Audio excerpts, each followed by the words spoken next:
Hey guys, so I'm back. I'm so sorry I haven't posted in a while. Things have just been crazy. I've been doing exams at school. It's been hectic. So, yeah. So, and as you can see, I've got a haircut. Do you like it? I do. So this video is going to be the story of how I got diagnosed with cancer. Okay, yeah. You're probably thinking, whoa, okay, wasn't expecting that.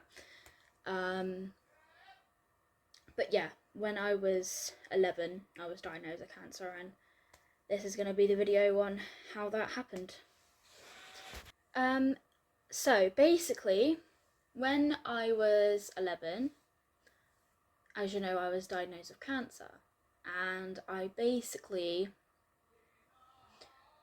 well, it all started around towards the end of August, sort of end of August, beginning of September 2019. I started getting really bad headaches, um, and just like aches and pains, especially in my legs. I think I did anyway. I can't remember all of the symptoms, so bear with me. But yeah, I basically started getting stuff like symptoms like that, like headaches and pain and stuff. And then fast forward about 2 or 3 weeks, I was starting secondary school. So yeah, I did my first week of secondary school, all went fine, and then sort of fast forward around a week or so later, I started getting the symptoms started to get worse. I was starting to have nosebleeds, and the headaches are getting quite a bit worse, I believe. Like I said, I can't exactly remember all of it, so you have to bear with me on that one. But yeah, the headaches were getting kind of bad, like worse, and then I started having nosebleeds. Um, yeah, and then it got to a point, like I started getting breathlessness as well. After a few weeks, like walking up and down the stairs, I would get so out of breath, like abnormally. Like I know everyone gets a little bit out of breath going upstairs, but with me, I'd get very out of breath, like abnormally out of breath. And then going on walks, which is what I would normally do anyway, I would get so breathless that I'd have to stop for like half an hour, and it was getting really strange. Um, and then I developed a cough and pain, sort of. I think it was around here, like sort of this side of my chest. It wasn't like bad pain, but it was like every time I coughed, I'd have a sharp pain running through that area, and my cough was really weird because it sounded really squeaky. Not like a wheeze, but it was like sort of like sort of like it's hard to explain, but I used to describe it as I sounded like a mouse when I coughed.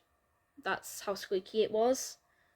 Um, yeah, those were the symptoms. Yeah, so those were the symptoms I was experiencing. And then as the weeks went on, they just got worse and worse and worse and worse. Another thing was, I kept craving orange juice, pure orange juice. I don't know why. I think it now that I think about it, I think it was because my body was screaming for nutrients. So yeah, and then when it got to a point where my mum was like, "Okay, this isn't right," she thought I was anemic. We all thought I had anemia. We all thought I was like just severely anemic. So, but one night on the early hours of October, I'm so sorry, I can't speak. Early hours of October 30th, sort of like around 1 or 2 in the morning, I woke up and my pillow was wet, and I thought I just had a bit of a runny nose because at the time I did feel a bit fluey, coldy, like I had a bit of a cold. So I thought, just not. But then I turned the light on and I realised, trigger warning, I realised it was blood. My nose was bleeding. But this time it was heavier than it had been the past couple of times. So obviously at the time I knew first aid. I've always been really into that, so I knew how to stop it. Just did the hold your nose and do whatever thing. Sorry, I'm lazy today. I can't be asked to explain things properly. But yeah, that happened, and then after that, my mum booked an appointment. I think it was at the clinic or whatever. I can't remember what it was called. But when we went there, the doctor looked at me. She did all the checks and everything, and she went. She seemed concerned, like, as she was checking me. The more she checked me, the more concerned her face got, and I was like, okay, what's going on? And then she said that she wanted to refer me to the hospital for a blood test. Now, obviously for anemia, to rule anemia out, you'd have to anyway, so I didn't think anything of this. I was like, okay, fine. It was my first blood test though, so I was really nervous, but I was like, okay, let's just get it done and over with. So we did, and then, but even at the hospital, the nurse looks at me and she goes, oh, sweetheart, you're very pale, aren't you? I was like, what? So even you noticed it? Yeah, that was another thing actually, went extremely pale. But even the nurse noticed it, and the fact the nurse noticed it just shows how bad it was. So yeah, got the blood test done. Sorry about that, guys. My family was being noisy. My siblings were being a nightmare, as they do, you know. So yeah, got the blood test done. Went home. And my mum had a chili cooking, and at the time I was obsessed with chili con carne, I think it was, and I was obsessed with this at the time, so I was like, yes, chili, awesome. But then around 5-6 p.m, my mum's phone rang, and she goes, it's the hospital. So she went outside, and she picked up, not thinking anything of it, you know. But then when she comes in, she looked like really worried, and she goes, we're gonna have to they want us to go to the children's ward immediately. And at this point, my heart's beating out of my blooming chest, you know, like boing, boing, boing. I don't know why. Sorry, guys, I'm not sure why I said that. But, yeah, sorry, this is no laughing matter. Yeah, I got that done. And then, yeah, they rang and said they wanted me to go to the ward. So we went to the ward, got settled in, and they took some more blood. They found out I was severely dehydrated, so they put what's it called? Cannula, thing. It took them like 5 attempts because I was so ill. All my veins had collapsed. My veins have always been terrible. So yeah, all my veins had collapsed and stuff, and I was like, oh, that hurt. Like I felt like a pincushion. But yeah, that happened, and then a while after that, after the first couple of blood tests, the doctor comes in and she says she wants to speak to my parents. So I was like, okay, cool. So I just sat there for ages on my tablet, I just sat there for ages on my tablet. I was just like, on the tablet, on the tablet. Yeah. And then after about half an hour, literally about half an hour, my parents come back in with the doctor, and my dad looks like he's been crying. I was like, okay, this isn't normal. And the doctor says she has to explain something to me. So I was like, okay, this is weird, but okay. And yeah, that was the first bit. And then she takes my hand, like, she looks so sympathetic. She was acting so sympathetic. I was like, just give it to me straight, will you?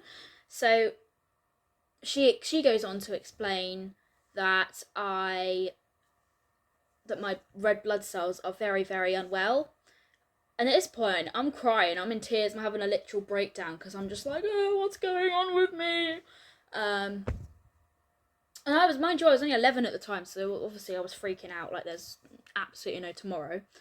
So I was freaking out. She was trying to explain it to me without scaring me. without scaring the living life out of me. Yeah, she basically goes on to explain that my red blood cells are very poorly and that I need to go to Southampton Hospital for some treatment. I won't name the ward because I just won't name the ward.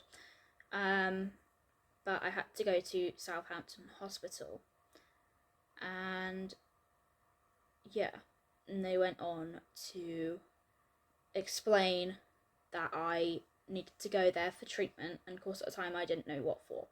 My parents did, but I didn't. So yeah, later that night, ambulance came, transferred me to Southampton, and then from there it was all about tests, and more tests, basically. But yeah, so by the time we got to Southampton, I had pretty much already been diagnosed. But I just wasn't told about it because my parents, I think, had told the doctors not to because they didn't want to frighten me, obviously. So I was like, okay, it's cool. I just thought they wanted to do tests to see if I really did have anemia, like bad anemia. So I didn't really think anything of it. I was just like, okay, whatever. I mean, I wasn't because I was really, really scared, obviously, but I was just like, okay, just do what you got to do. And then we got to Southampton, and then from there it was just kind of a blur, really. I can't really remember much of the rest of that night. So yeah, I can't really remember much of that night. But then a couple of days later, I remember one of the doctors coming in, and she accidentally mentioned chemotherapy. She was talking to my parents, I was on my tablet, and I heard the word chemotherapy, and I was like, whoa, excuse me, what? And I was quite smart for my age. I knew what chemotherapy was used for. So I was like, excuse me, what did you just say? Yeah, and then she left, and I said to my mum, I was like, why did she say that? And she was like, and I think that was when my mum told me, but I can't remember entirely. But I know I found out soon after she said that. Yeah, that was basically how I came to find out, I guess. That was the story of my diagnosis, and part 2 will be how my treatment went, I guess. So everyone, that is going to be the end of part 1 and of my cancer diagnosis. Oh, and I forgot to mention, it was acute lymphoblastic leukemia that I was diagnosed with. T-cell acute lymphoblastic leukemia. But yeah, that's going to wrap up part 1. And if you want a part 2, let me know. Bye!